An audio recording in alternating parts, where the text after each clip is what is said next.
अगले दिन एल्बी थॉमस को दीवार के पास ले गया। वहाँ सभी लड़कों के नाम लिखे थे। तभी थॉमस की नजर कुछ कटे हुए नामों पर पड़ी। एल्बी ने समझाया कि ये वही लोग थे जो अब जिंदा नहीं रहे। थोड़ी देर बाद थॉमस जंगल की ओर सामान लेने गया। वहाँ पेड़ों से लटके हुए कुछ कंकाल दिखाई दिए। तभी उसकी मुलाकात बेन से हुई, जो अजीब तरह से बर्ताव कर रहा था। इससे पहले कि थॉमस कुछ समझ पाता, बेन ने अचानक उस पर हमला कर दिया। थॉमस ने बचने के लिए पहले उसके सिर पर एक कंकाल से मारा और फिर जोर से मदद के लिए चिल्लाता हुआ भाग गया। बेन लगातार थॉमस का पीछा करता रहा, लेकिन किस्मत से थॉमस समय रहते बस्ती तक पहुंच गया। वहां न्यूट ने तुरंत बेन को रोकने के लिए उसके सिर पर वार किया। इसके बाद सबने मिलकर बेन को कैद कर लिया और उसके शरीर की जांच की। तभी उनके सामने उसके पेट पर एक अजीब सी चोट दिखाई दी। ये देखकर सब चौंक गए और उसे पिंजरे में डाल दिया। फिर एल्बी ने थॉमस को समझाया कि दरअसल बेन एक खास प्रोसेस से गुजर रहा है, जिसे चेंजिंग कहा जाता है। ये तब होता है जब भूल भुलैया में मौजूद ग्रीवर्स अपने डंक से हमला करते हैं, लेकिन ये पहली बार था जब ये असर दिन की रोशनी में हुआ था। बेन की हालत लगातार बिगड़ रही थी, इसलिए दरवाजे बंद होने से पहले ही उन्होंने उसे भूल भुलैया में छोड़ दिया। उसी रात थॉमस को फिर से सपना आया। उसने देखा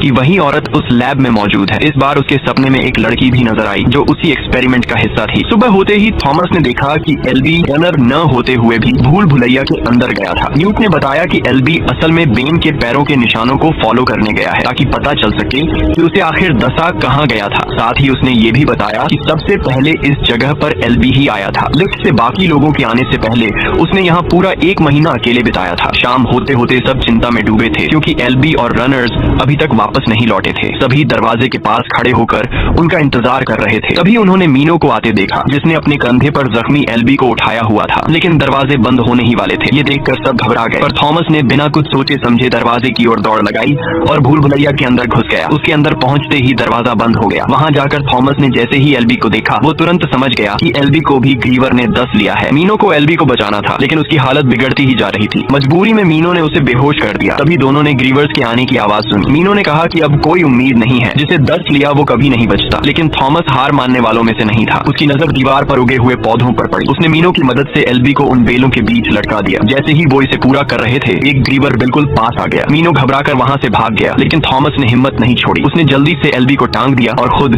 पेड़ों के पीछे छिप गया। किस्मत से उस ग्रीवर की नजर न तो एल्बी पर गई और न ही थॉमस पर। इसी दौरान थॉमस को एहसास हुआ कि ये ग्रीवर कोई असली राक्षस नहीं है, बल्कि मशीन है। इसे जानबूझकर राक्षस का रूप दिया गया है। असल में ये एक रोबोट था। ग्रीवर के वहां से जाते ही थॉमस ने राहत की सांस ली और अपना काम दोबारा शुरू किया। लेकिन तभी उसे अपने कंधे पर कुछ अजीब सा महसूस हुआ। उसने ऊपर देखा तो सामने एक और ग्रीवर था, जिसने तुरंत उसका पीछा करना शुरू कर दिया। थॉमस पूरी जान लगाकर दौड़ रहा था, लेकिन उसे पता था कि सिर्फ दौड़ने से काम नहीं बनेगा। उसने तुरंत दिमाग लगाया और दीवार पर उगी झाड़ियों पर छलांग लगा दी। ग्रीवर भी पीछे पीछे कूदा और उसके लंबे नाखून उन झाड़ियों में फंस गए। इस मौके का फायदा उठाकर थॉमस ने थोड़ा समय पा लिया। तभी मीनो भी वहां पहुंच गया। थॉमस की नजर अचानक तेजी से बंद होती हुई दीवारों पर पड़ी। उसने उसी का फायदा उठाने का फैसला किया। वो ग्रीवर को उस जगह तक ले गया जहां दीवारें एक दूसरे की ओर सिमट रही थी, और जैसे ही ग्रीवर वहां पहुंचा, उसका बड़ा सा शरीर उन दीवारों के बीच बुरी तरह कुचल गया। अगली सुबह सब ये देखकर हैरान रह गए कि थॉमस और मीनो पूरी रात भूल भुलैया में रहकर भी एल्बी को जिंदा वापस ले आए। मीनो ने सबको बताया